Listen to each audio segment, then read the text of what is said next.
गजोदर एक गरीब किसान था जो बड़ी मुश्किल से अपना घर चलाता था। गजोदर की 4 बेटियां थीं जिनसे उसे बेहद प्यार था, पर एक बाप बेटी के प्यार को समाज को कैसे समझा पाता। उनके लिए तो बेटियां बोझ से ज्यादा कुछ नहीं होती। एक दिन जब सुबह सुबह गजोदर खेत में हल जोतने जा रहा होता है, लक्ष्मी उसे रोकते हुए कहती है, अरे कहाँ चल दिया गजोदर? खेत जा रहा हूँ काकी। अरे बाहर की खेती तो तुम फिर भी संभाल लोगे, लेकिन अपने घर की खेती पर भी थोड़ा ध्यान दे दो जरा। बेटियां जवान हो रही हैं तुम्हारी, अभी हाथ पीले नहीं हुए तो बाद में कोई दांत भी नहीं देगा। इतनी भी कोई बड़ी नहीं हुई है मेरी बेटियां काकी। सबसे बड़ी तो अभी 21 साल की हुई है। अरे तो किस दिन का इंतजार कर रहा है तू कि ये कुछ ऐसा कर दे जिससे तेरी बाकी 3 बेटियां भी कवारी रह जाएं। अरे बड़ी नाजुक उम्र होती है ये, इसलिए अपनी बेटी को उसके ससुराल पहुंचा देना ही अच्छा होता है। ये सब क्या कह रही हैं काकी आप? अरे मैंने दुनिया देखी है बेटा, ऐसे ही कुछ नहीं कह रही हूँ। तुझे मानना है तो मान, वरना बुढ़िया सटिया गई, ऐसा कुछ भी कह सकता है तू। ये सोचकर बात को भूल जाना। ये पहली बार नहीं था कि गजोदर को अपनी बेटियों के लिए ऐसे शब्द सुनने पड़ रहे थे। हर रोज से कोई न कोई ऐसी बात कह ही दिया करता। लक्ष्मी की बात को नजरअंदाज कर गजोदर खेत पर काम करने पहुंच जाता है। काम करते करते दोपहर हो जाती है। उसे दोपहर का खाना देने के लिए उसकी बेटी काजल वहां आती है। अरे दिन भर काम ही करते रहोगे क्या पिताजी? अब बैठ भी जाओ, आप खाना खाओ, तब तक मैं खेत में सिंचाई कर देती हूँ। गजोदर पेड़ की छांव में खाना खा रहा होता है और काजल खेत की सिंचाई कर रही होती है। तभी वहाँ से गांव का जमींदार गुजर रहा होता है। ये लड़की किसकी है बूढ़ा? ये तो काजल है, गजोदर की बेटी। शादी की उम्र हो चुकी है, पर न जाने इसका बाप क्या चाहता है। बब्बन सेठ गाड़ी से उतरकर गजोदर के पास जाकर कहता है, क्यों अपनी जवान बेटी से इस तरह खेत में काम करवा रहा है गजोदर? ये तो हवेलियों में रहने लायक है, पर ऐसा तभी हो सकता है जब इसकी शादी मेरे घर में हो जाए, मेरे घर बहू बनकर आ जाए, तो तुम लोगों के कष्ट कट जाएंगे। पर मैंने अभी इस बारे में कुछ सोचा नहीं है। अच्छा तो सोच लो, मना किसने किया है? तुम्हारे पास शाम तक का समय है, मैं शाम को आता हूँ तुम्हारे घर, तब तक तुम सोच लो।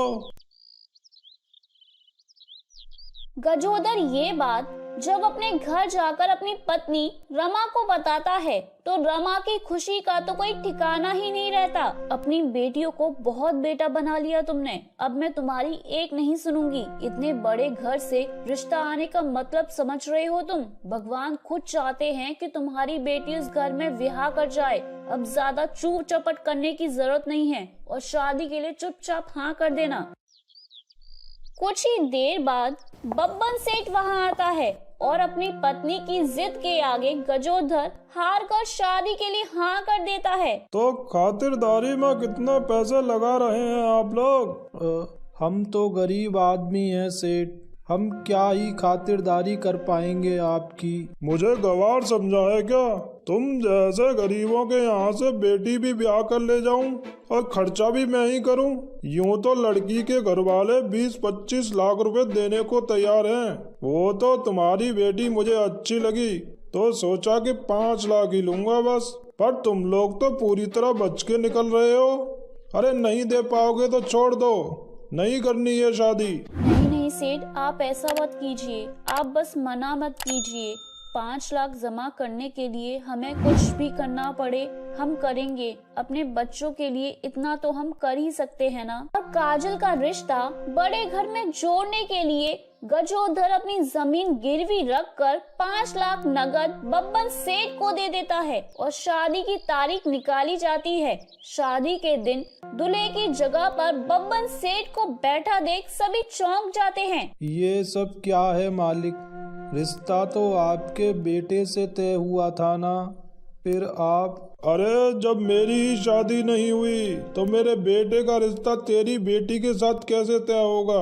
तुम्हारी बेटी का रिश्ता मैं ही लेकर आया था अपने लिए। तो फिर भूरा कौन है? वो तो मेरा नौकर है। चलो काजल, हमें नहीं करनी ऐसी शादी। मैं अपनी बेटी को धर्म धक्का नहीं दे सकता। नहीं नहीं बाबूजी, अब मैं मंडप पर बैठ चुकी हूँ, अब ये ही मेरे पति बनेंगे, मुझे कोई एतराज नहीं है। वैसे भी आपने मेरे लिए बहुत बड़ी कुर्बानी दे दी है, अब मैं आप पर और बोझ नहीं बनना चाहती। गांव में एक लड़की की बारात को वापस लौट जाना अच्छा नहीं माना जाता। जिस लड़की की बारात लौट जाए उस घर में कभी कोई अपने बेटे का रिश्ता लेकर नहीं जाता। समाज के दबाव और अपनी बहनों के बारे में सोचकर काजल बब्बन सेठ से शादी कर लेती है। पर ये सब यहाँ खत्म नहीं होता।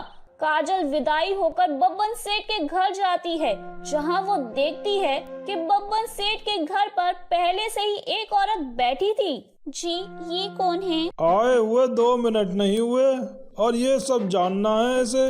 ये तुम्हारी सौतन है, ये जो कहेगी वही करना होगा तुम्हें, समझी तुम? ये सुनते ही काजल के पैरों तले जमीन खिसक जाती है। अरे मुझे चाहिए थी एक नौकरानी जो मेरे साथ साथ मेरी सासू माँ का भी ख्याल रख सके, तो हमारे होशियार पतिदेव तुम्हें ले आए। अब जाओ चाय बना कर ले आओ सबके लिए, क्योंकि यहाँ तुम्हारा कोई गृह प्रवेश नहीं करने वाला। जी दीदी। कमलेश की बात सुनने के बाद काजल रसोई में जाकर फूट फूट कर रोने लगती है। मेरी क्या गलती है भगवान जी, मेरे साथ इतना बड़ा धोखा क्यों हुआ? मैं बाबूजी को इस बारे में बता भी नहीं सकती, वो बर्दाश्त नहीं कर पाएंगे। मुझे अब इसी को अपना जीवन बनाकर जीना होगा। रोती हुई काजल चाय बनाकर सभी के लिए बाहर लेकर आती है। चाय का पहला घूंट पीते ही कमलेश गर्मा गर्म चाय काजल के ऊपर फेंक देती है।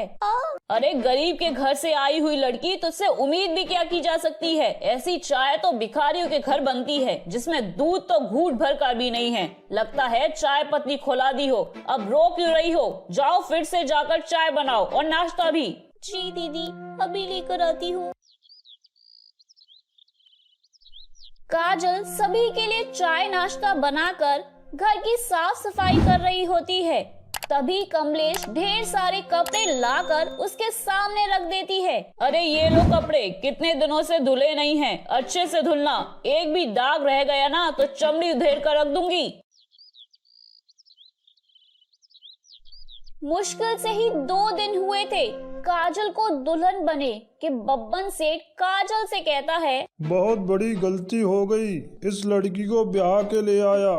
5 लाख में आज के जमाने में होता ही क्या है, 10 लाख तो मैंने शादी में ही खर्च कर दिए। नुकसान हुआ 100 अलग, और इसे खिलाने का खर्चा अलग। मुफ्त की रोटियां तोड़ती है दिन भर।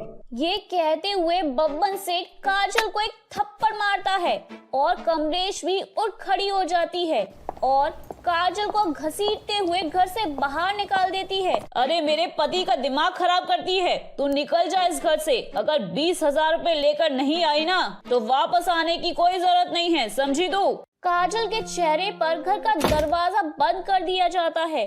काजल रोती हुई सड़क पर इधर उधर भटक रही होती है। तभी इत्तेफाक से उसकी माँ उसे वहाँ मिल जाती है। काजल सारी बात अपनी माँ को बताती है। कोई बात नहीं, सभी बहुओं के साथ ऐसा ही होता है। तुम्हें अकल है कि नहीं? उन्होंने तुम्हें निकाला और तुम निकल कर वापस आ गई। एक लड़की का घर उसका ससुराल होता है, मायका नहीं। ये लो मेरी चूड़ियाँ और दे देना उन्हें। कुछ भी हो जाए उस घर को छोड़ना मत। और यहाँ रमा एक बहुत बड़ी गलती कर देती है। वो अपने हाथ से सोने के कंगन उतार कर अपनी बेटी को दे देती है। काजल से 5 लाख लेने के बाद, सोने के कंगन पाने के बाद भी इन ससुराल वालों के मन का लालच कम नहीं होता, उल्टा और बढ़ जाता है। और अब ये सिलसिला हर रोज का हो जाता है। वो आए दिन काजल के परिवार से कुछ न कुछ दहेज में मांगते रहते हैं और दहेज न मिलने पर काजल के साथ जानवरों जैसा बर्ताव शुरू कर देते हैं। एक दिन जब काजल रसोई में काम कर रही थी, दरवाजे पर दस्तक होती है। काजल दरवाजा खोलती है तो सामने गजोदर और कुछ पुलिस वालों को खड़ा पाती है। दहेज लेना अपराध है, शायद तुम ये भूल गए बब्बन सेठ। शादी और सुहाग गया भाड़ में। समाज क्या सोचेगा? मेरी बेटी से कौन शादी करेगा? इस कारण मैं अपनी बच्ची को और इस आग में नहीं जला सकता। गजोदर काजल को वापस अपने घर ले जाता है और दहेज मांगने के इल्जाम में बब्बन सेठ को पुलिस वाले गिरफ्तार कर लेते हैं। अब गजोदर अपनी पत्नी की एक नहीं सुनता और अपने सारे पैसे अपनी बेटियों को काबिल बनाने में लगा देता है। काजल एक टीचर बनकर शहर के स्कूल में नौकरी पा लेती है और अपनी बाकी बहनों का खर्च उठाना शुरू कर देती है। गजोदर के उठाए कदम के कारण गांव वालों को समझ में आ जाता है कि बेटियों को दहेज देने से उनका जीवन खुशहाल नहीं होगा, उन्हें काबिल बनाने से उनका जीवन खुशहाल होगा। तो मेरे प्यारे दोस्तों, कैसी लगी आपको मेरी ये कहानी? मुझे कमेंट करके जरूर बताएं और अपने दोस्तों के साथ शेयर करें। अगर आपने मेरे चैनल को अभी तक सब्सक्राइब नहीं किया है तो नीचे वाले बेल आइकन को दबाकर सब्सक्राइब कर लें। तो मिलती हूँ मैं आप सभी से फिर एक नई कहानी के साथ। तब तक आप अपना ध्यान रखिए। बाय बाय दोस्तों।